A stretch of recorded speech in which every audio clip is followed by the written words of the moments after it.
HR, I got a question for you. Can you make a pitching change without going to the mound? Can a manager do that? Well, it could be enforced on him now, I think.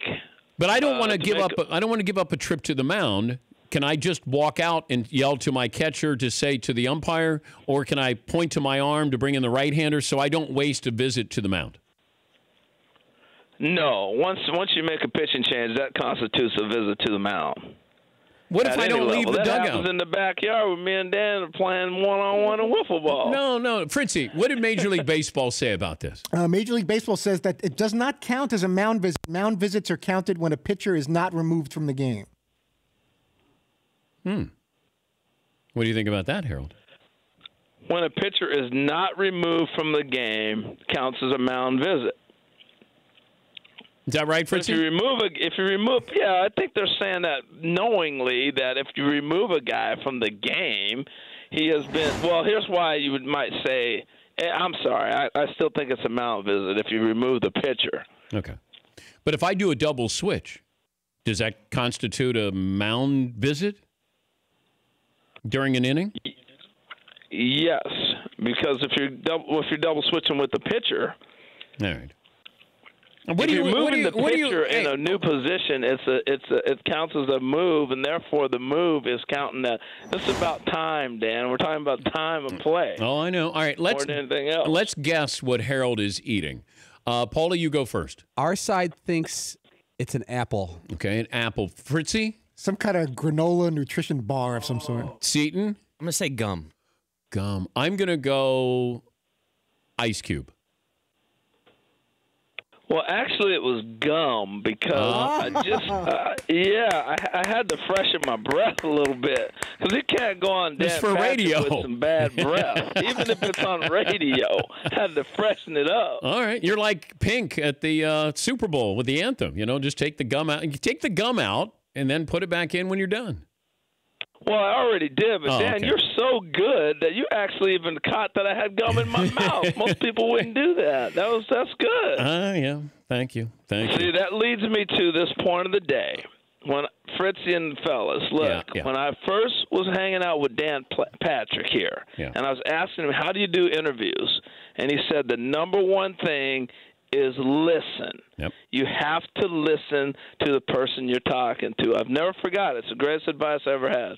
Yeah, and not enough people do that because there's something that's said and then you follow up on it. And I think people get into this kind of routine when they go, okay, I'm going to ask these questions in this order, and somebody may have just said something and then you just blow right by it. So I'm glad you remembered that, Harold. Thank you. Well, and that's why you knew I had gum in my mouth, because you were listening to me. I was listening. All right, this pace of play, what is this going to mean for the viewer? Well, I don't know. I mean, we're still up in the air with all these things that are going to happen. We'll see adjustments along the way. But I think the one immediate impact that will happen is that what the commissioner's trying to do is speed the game up. And since there's not as much action with double plays, guys stealing, first to third, first to home, double hit and run, different things like that, he's forcing action. When there's not action in the game, then it's too much dead time. So I think he's trying to eliminate that dead time and get the ball moving. So you're going to notice that right away. I think, secondly, you will notice the catcher not going out 3 and 4 times before there's a pitch thrown because they have a conversation at the mound. So I think there's going to be a combination of things. It's going to be the biggest impact, I think, will happen probably from the 7th inning on. Because what happens if you waste your visits early? You're going to have to strategically figure out, I got to use those later with all the pitching changes that are made. Do you like these changes? I like what he's trying to do, and I think time will tell. I was one that was for the pitch count, the pitch clock, to be honest. I really thought that would be a bigger change than what we're going to see with the mound visits right now. I think the pitch clock is coming unless the players can actually show that games can speed up. But, Dan, you can't have every 1/3 of the at-bats resulting with a strikeout. Yep. You know, and when you have that going on in baseball, you got to create action. Every sport has made rule changes. Even your favorite sport in basketball, you change the rules to get points. We see it in football. Baseball's got to get the ball in play and runs scored, and you got to change rules. Yeah, and that's my biggest problem with this, with pace of play. I don't care if a game is 4 hours long, if there's movement there. But even something as simple as runner on second base, move him over to third, at least there's movement there. Now it's, I'm either going to strike you out, you're going to try to hit a home run. And that's my bigger issue with Major League Baseball, is it's become all or nothing type of sport. And therefore you don't have movement. Therefore it feels like it drags on. And then you're setting up these pitching changes because nobody goes 9 innings anymore. Rarely do you go 8. And even 7 feels like a stretch. Therefore, you're going to have all these mound visits and then the call to the bullpen and the commercial inventory. Those are the things that slow down the game. And those are the issues that I have with this. You're dead on. I mean, that's the whole, at the end of the day, when we put it all into a ball, you've nailed it. The action has to happen, and that is what's going on. When you result with a walk, a home run, and a strikeout. Those are the 3 true outcomes that we now have with every general manager in baseball trying to get. And when everybody's playing the same style of game, you get the result of what we're getting. We're starting to get more athletes back in the game now. The beauty of baseball before, people used to say that the triple's the greatest play because you watch the guy run, you see everything. So we need to get back to seeing that. See somebody make a great throw, see somebody be able to make a great tag, a guy run. All those things come in on one play. Now we're watching a catcher and a pitcher play catch with guys swinging and missing. Yeah, there's only 3 people in action: the pitcher, catcher, and the hitter. It feels like on preponderance of pitches there. We're talking to Harold Reynolds, Major League Baseball Network analyst.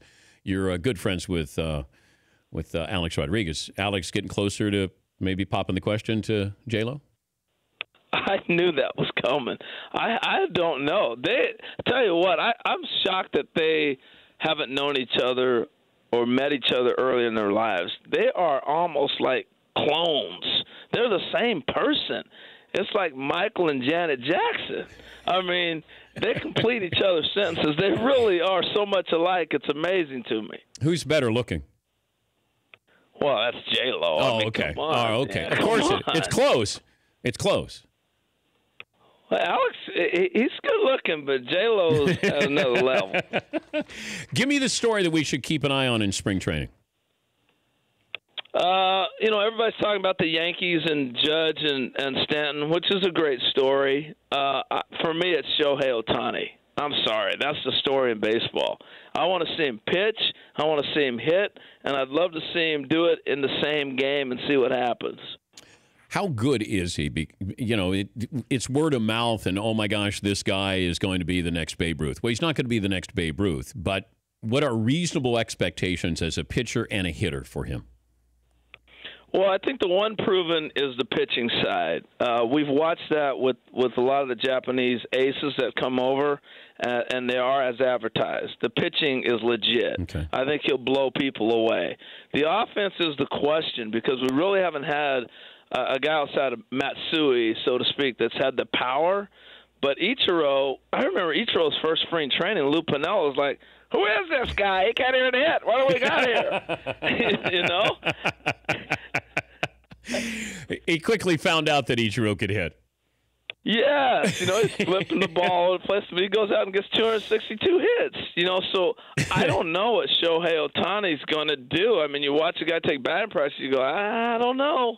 And it might just show up in the game, and he's thundering balls. So that, to me, is the most intriguing part of the story. Can he hit? Because I'm convinced he's going to be able to pitch. Ichiro's a Hall of Famer, isn't he? No doubt. First ballot for me. Okay. And how? What about you? Yeah. I mean, he wasn't a winner. That was a soft. Yeah. It's not. Yeah. Yeah. I think he was a great outfielder. On base percentage not as high as I would want in that leadoff spot, but he was a Rod Carew type guy, and had a great arm. Just he didn't win. I don't know if he was. I think he was a great player. I don't know if he was there was any leadership. I don't think there was any other quality that went with him. I don't know if that factors in. But as far as a great hitter, I'd put him up there with, Rod Carew and Boggs and Gwynn with his ability to, flip the bat. Well, yeah, he's one of the greatest hitters, from that style. Yeah. No doubt about it that will come along. I mean, he's fantastic. Yeah, so, yeah, he's a Hall of Famer. All right, first ballot. All right, we'll put him in there. But you know how these voters are. They may not put him in first ballot.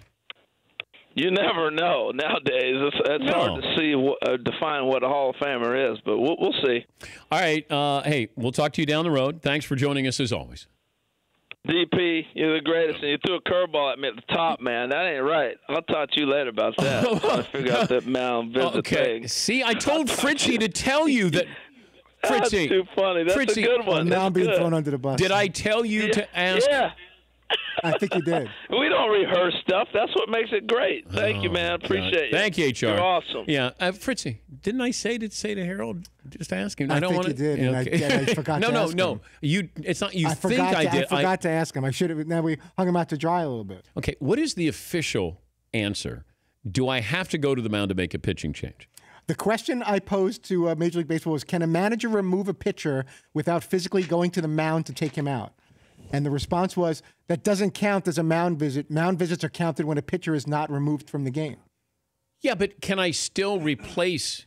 Do I have to go to the mound is the question. They didn't answer that. They just said it's not a mound visit.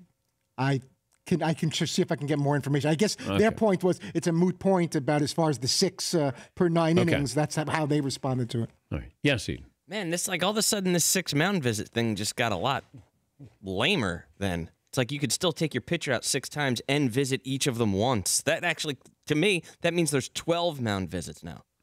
I'm confused. I know less than I did. Yes, Pauline. What if you use semantics? You go to change your pitcher, and then you talk to him, and then you change your mind, and you didn't actually take him out of the game. Can that count as a pitching change? It's bailed out. I have no idea. Bailed out of pocket. I have no idea. By the way, Harold Reynolds' appearance brought to you by Mercedes-Benz Driver's Seat, the 2018 Mercedes-Benz E-Class with a suite of innovative technologies. It's one of the most intelligent cars on the road. Go to MBUSA.com. Man, that sounds like a badass car there. Yeah, that thing's moving. Yeah. Visit your local dealership to schedule your test drive today. For more Dan Patrick Show, tune to Audience Channel 239 on DirecTV or download the Dan Patrick Show app.